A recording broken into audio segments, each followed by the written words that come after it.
A very small village. There was a woman named Iyadamo.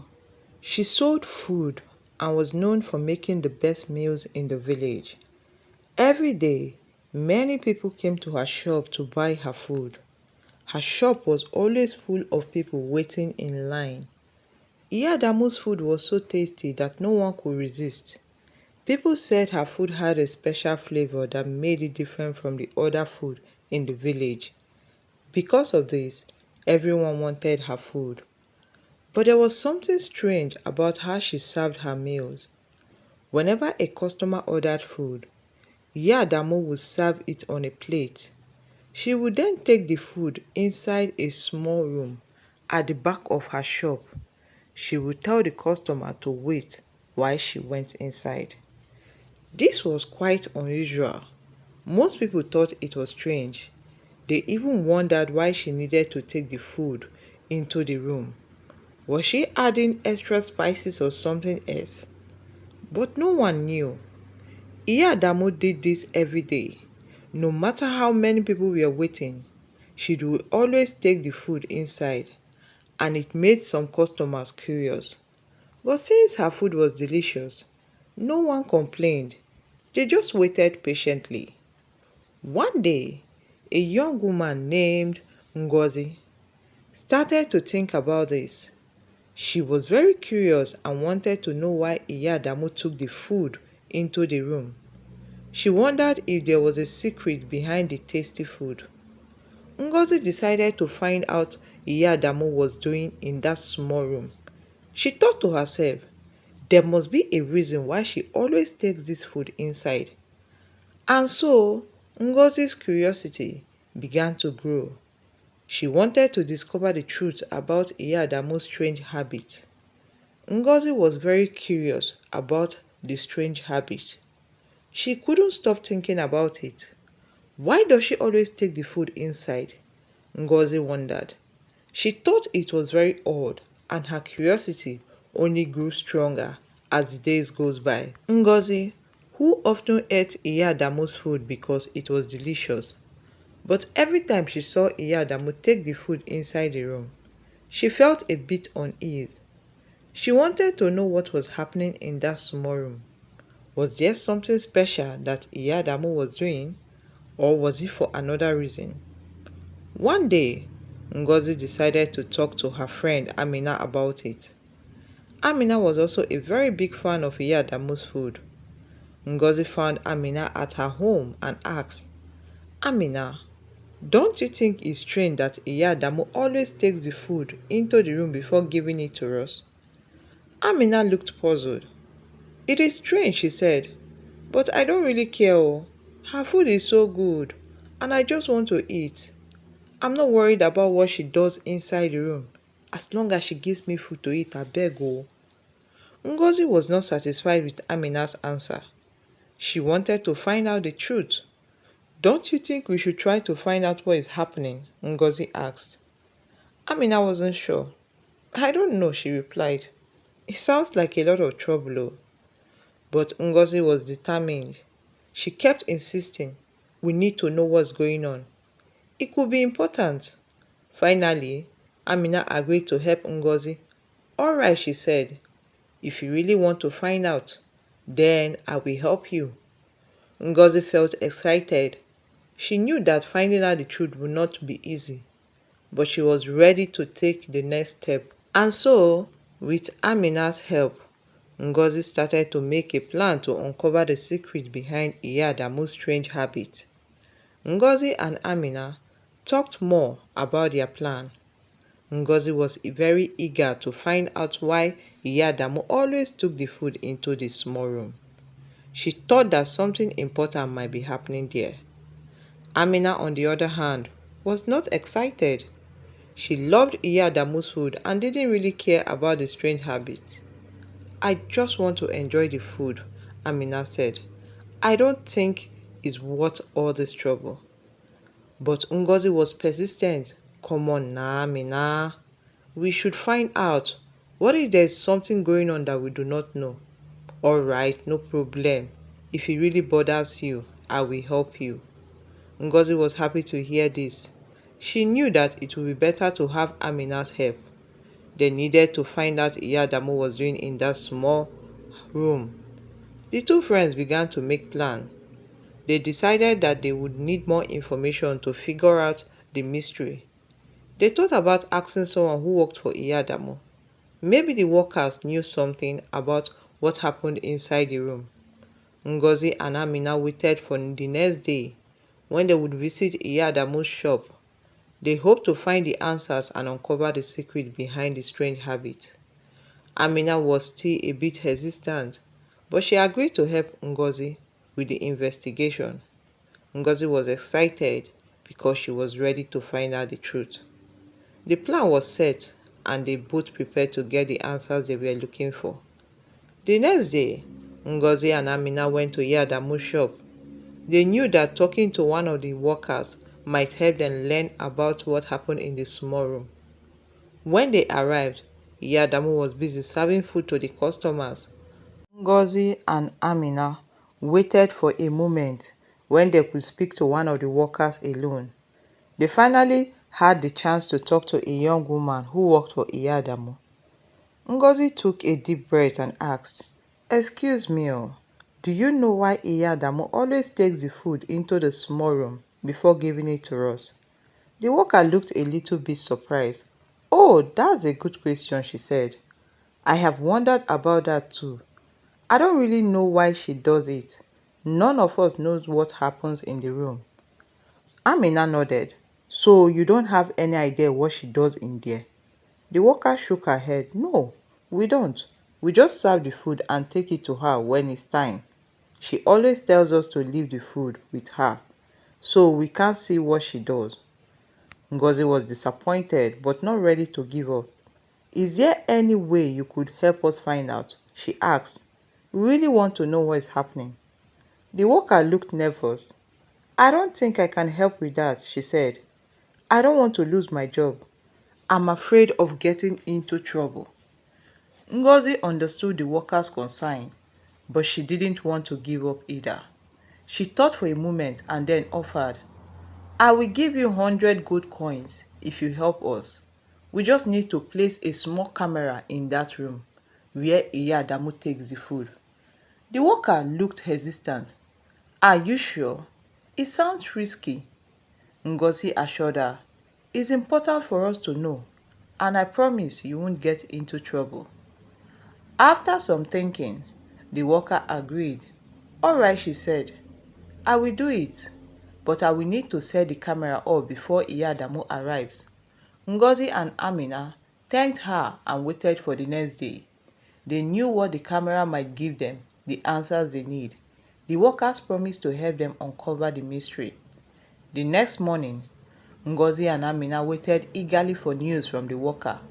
They hoped the camera would reveal the truth about Iya Adamu's strange habits. They knew it was a big step, but they were determined to find out what was really happening. The worker arrived early at Iya Adamu's shop. She carefully hid the small camera in the room where Iya Adamu always took the food. She placed the camera in a spot where it would not be noticed. After setting up the camera, she left the shop before Iya Adamu arrived. Ngozi and Amina were excited but anxious. They knew they had to wait for the end of the day to see the footage from the camera. They spent the day talking about what they might discover and imagining different possibilities. When the shop finally closed, Ngozi and Amina met the worker again. The worker handed over the camera, looking nervous but relieved. "I hope you find what you are looking for," she said. Ngozi took the camera and thanked the worker. She promised to give the 100 gold coins as they agreed. The worker left, and Ngozi and Amina went home to review the footage. Once they were at Ngozi's home, they carefully connected the camera to a screen. The video started playing, and they watched in silence, waiting to see what Iya Adamu did with the food. As they watched, they saw Iya Adamu start her usual routine. She served a plate of food to a customer and took it into the small room. Ngozi and Amina leaned closer to the screen, their hearts racing with curiosity. The camera showed Iya Adamu entering the room and placing the food on a table. Then, to their shock, she squatted over the food and farted loudly. After doing this, she took the food out of the room and served it to the customer. Ngozi and Amina was horrified. They couldn't believe they had just seen. Ngozi's face turned pale and Amina started feeling sick immediately. They realized that they've been eating Iya Adamu's fat all this time. Seriously? Could this ever happen anywhere? The shocking discovery left them stunned. They knew they had to do something about it, but they were still in disbelief. They needed to decide what to do next and how to handle the whole situation. Ngozi and Amina were still in shock after watching the video. Ngozi's hands were shaking as she rewound the footage to make sure she wasn't seeing another thing. The video clearly showed Iya Adamu farting on the food before serving it to the customer. Ngozi's mind raced terribly. "Can you believe this?" she asked Amina, her voice trembling. "We've been eating Iya Adamu's fat." Amina's face turned white as she watched the footage again. "This is disgusting," she exclaimed. "I can't believe this. But it is just really this." Amina felt a wave of nausea. She had always been a regular customer enjoying Iya Adamu's food every day. The thought of it now made her stomach churn. She started to feel sick and had to sit down. Ngozi knew they had to act quickly. "We need to show this to someone," she said. "We can't let this go on. People need to know what's really in their food." Amina nodded weakly. "Yes, you are right. We have to do something. But if people don't believe us, or what if they get angry?" Ngozi was determined. "We will show them the video and we'll take it to the police. They will investigate and take action. This isn't something we can just ignore." Amina agreed. She knew Ngozi was right. Even if it was a difficult decision, they both knew that they had to bring the truth to light, no matter how shocking it was. Ngozi and Amina prepared to go to the police station. They took the video with them, hoping that the evidence would be enough to convince the authorities. They were anxious about how the police would react, but they knew they had to take the step. As they left Ngozi's house, they both felt a mixture of fear and determination. They were about to reveal a shocking truth that would change everything in that village. They hoped that their action would lead to justice and protect others unknowingly from eating tainted food. The next morning, Ngozi and Amina made their way to the police station. They felt nervous, but they knew they had to take action. The thought of Iya Adamu's strange and disgusting practice being uncovered in front of everyone made them uneasy, but they also knew that it was the right thing to do. When they arrived at the police station, they asked to speak to the officer. They were led to a room where a policeman sat behind a desk. He looked at them with curiosity, wondering why they seemed so anxious. Ngozi spoke first, her voice shaky but firm.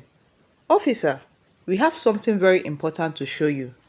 It is about Iya Adamu, the woman who sells food in the village." The policeman raised an eyebrow. "Iya Adamu? She is well known around here. What is the problem?" Mina took out the camera and placed it on the desk. "We think she's doing something very, very wrong. We have a recorded video to find out what she does to the food before serving it." The officer looked confused but curious. He took the camera and connected it to the screen to play the video. Ngozi and Amina nervously watched as the footage began to play. As the video showed Iya Adamu serving the food and taking it to the small room, the officer watched closely. But when the moment came when Iya Adamu squatted over the food and let out a loud fart, the officer's eyes widened in disbelief. He paused the video and looked at Ngozi and Amina. Shocked. "What is this?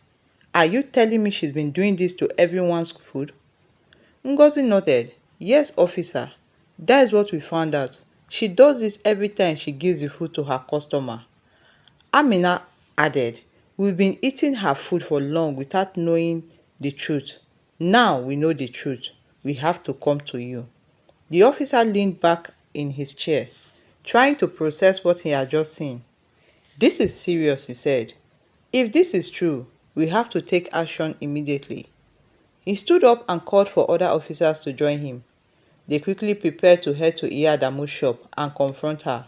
Ngozi and Amina were relieved that the police believed them and were going to investigate. As the officers prepared to leave, the policeman turned to Ngozi and Amina. "Thank you for bringing this to us. We will handle it from here. You have done the right thing." With that, Ngozi and Amina watched as the officers left the station, heading to Iya Adamu's shop. They felt a mixture of relief and nervousness, knowing that the truth was about to be revealed to the whole village. What would happen next was uncertain, but they knew that justice was finally on the way. Later that day, Ngozi and Amina nervously waited outside Iya Adamu's shop. As the police officers arrived, the shop was busy as usual, with many customers lining up to buy the famous food. The officers approached the shop, and the sight of them made some people curious. They wondered why police were there. Iya Adamu was behind the counter, smiling, serving food like any other day. When she saw the police walk in, her smile faded, and she looked confused. "What is going on?" she asked. One of the officers stepped forward, holding the camera. "Iya Adamu, we need to talk," he said. "There's something we need to show your customers." The crowd of people inside the shop looked puzzled. Some whispered to each other, wondering what had happened. The officers didn't waste time and quickly connected the camera to a screen on the shop. "Everyone, please watch this video," he announced. As the video started playing, the customers' attention turned to the screen. At first, they saw Iya Adamu doing her usual routine, serving food and taking it to the small room. Everything looked normal until the moment where Iya Adamu squatted over the food and farted. Gasps filled the shop. Customers stared in shock and disbelief. Some people couldn't believe their eyes, while others covered their mouths in horror. The video played over and over again, showing what Iya Adamu had been doing all along. One customer, who had just finished eating, immediately ran out to vomit. Others looked at their plates with disgust, pushing the food away with them. The realization that they've been eating tainted food for so long left everyone sickened and furious. Iya Adamu stood frozen in place, her face pale as the crowd turned their angry eyes towards her. "What is this?" shouted one man. "You've been feeding us this? How could you do this to us?" Another customer yelled, "We trusted you. We ate your food every day. How could you fart on it?" The police officers quickly stepped forward and placed handcuffs on Iya Adamu. "You are under arrest for contaminating food and putting the health of others at risk," the officer said firmly. Iya Adamu started crying and begging for mercy. "Please, I'm not a bad person," she pleaded. "I did it for my son, Adamu. He was very sick. I had no choice." But the crowd wasn't interested in the excuses. They shouted in anger, some demanding that she would be punished severely. Others began to leave the shop in disgust, vowing never to return. As the officers led Iya Adamu out of the shop, Ngozi and Amina stood quietly in the background, watching the chaos unfold. They knew they had done the right thing, but they couldn't help feeling sorry for Iya Adamu. Still, justice had to be served. The news spread quickly across the village. Everyone soon learned about Iya Adamu's shocking secret, and the once popular shop became a place no one wanted to visit again.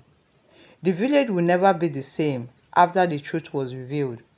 Iya Adamu was taken to the police station, sat there for questioning.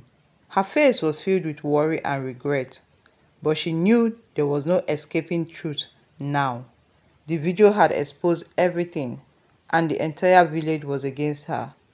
The police officer asked sternly, "Iya Adamu, why did you do this? You've been feeding people your food for years. Why will you add something horrible to it?" Tears streaming down Iya Adamu's face as she began to explain. "It's not what you think. I never wanted to hurt anyone. I did it because of my son, Adamu," she said, her voice trembling. The officer raised an eyebrow. What does your son have to do with this? Iya Adamu sighed deeply. Her shoulders slumped. Adamu was very sick when he was a little boy. He would faint often, and the doctors told me that he had 1 week left to live. I was desperate. I took him to many hospitals, but no one could help him. She wiped her tears and continued. Finally, someone told me to visit an old herbalist in a nearby village. The herbalist told me the only way to save my son was to be cruel to others. I didn't understand at first. I begged for another way, but he insisted that the only cure was to feed people with my fat. The officer frowned in disbelief. Your fat? How could that possibly cure your son? Iya Adamu nodded, still crying. That's what I was asked to do. But the herbalist gave me a small drink and said that if I farted on people's food, they would enjoy it without knowing, and in return, my son's life would be saved. He promised that as long as I did this, my son would not die. I was scared, she continued, but I couldn't bear the thought of losing my only son. So I started the food business. The customers loved the food and no one even suspected what I was doing. The police officer was silent for a moment, then asked, why didn't you stop? Adamu has been healthy for years now. Iya Adamu shook her head. I thought I had to keep doing it to keep him alive. I was afraid that if I stopped, he would be sick again. I didn't want to lose him. At that moment, Ngozi and Amina, who had been called to the station as witnesses, walked in. They listened to Iya Adamu's confession and felt a mixture of emotion, anger, confusion, and pity. Ngozi stepped forward and asked, so you did this because of the herbalist's advice? You could have told us the truth instead of making us eat something so horrible. Iya Adamu looked at her with tearful eyes. I'm sorry, Ngozi. I am truly sorry. I didn't know what else to do. I thought I was saving my son, but now I see that I hurt a lot of people in the process. Amina, who had been silent, finally spoke out. Why didn't you tell anyone? Why did you keep it a secret for so long? Iya Adamu explained. The herbalist said I should keep it a secret and that if anyone find out, that the cure will stop working. That was why I hid it all these years. But now that the truth is out, maybe it's for the best. I can't go on like this anymore. The police officer signed. I understand you were desperate, but what you did was still wrong. People trusted you, and you betrayed their trust. You will have to face the consequences for your actions. Iya Adamu nodded sadly. She knew that there was no escaping the punishment.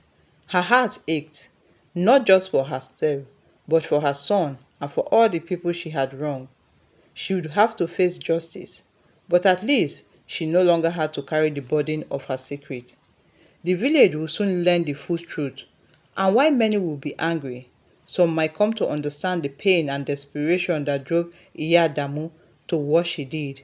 Still, she knew that there was no turning back right now. After Iya Adamu's confession, the entire village was in shock. News spread quickly about what she had been doing, farting on the food for so many years. People were disgusted, but as they heard more about her son's illness and the desperation that led her to the herbalist, some began to feel pity for her. At the police station, Iya Adamu awaited her sentence. The judge had to decide how to punish her, taking into account that while her actions were wrong, they came from a place of love and fear for her son's life. During the trial, many villagers showed up. Some were angry, while others were curious to hear the full gist. The courtroom was so filled up with murmurs as Iya Adamu stood before the judge, her head lowered in shame. The judge began, Iya Adamu, you committed a terrible act by contaminating food and deceiving the people of this village.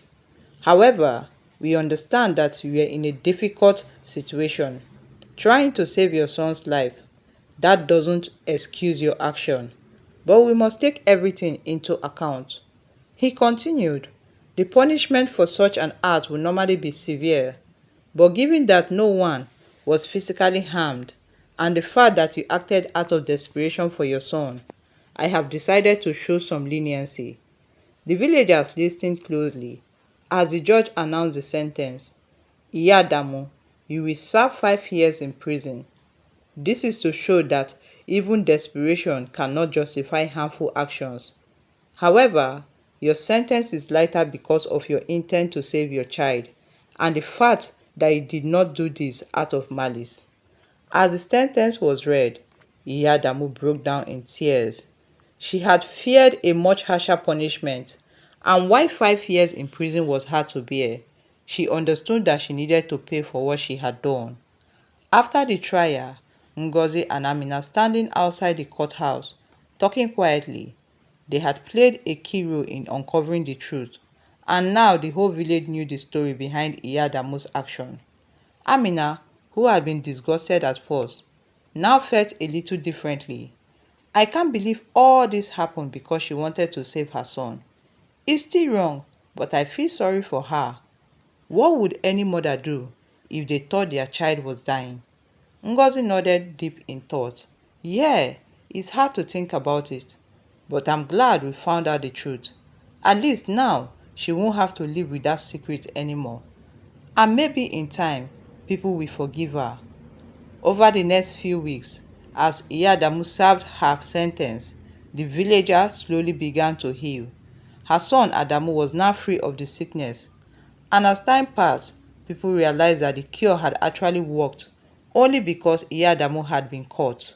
The herbalist curse has been lifted, and Iyadamu's strange and painful journey had come to an end. After her release from the prison 5 years later, Iyadamu returned to the village. Her shop had long been closed, and she had lost everything.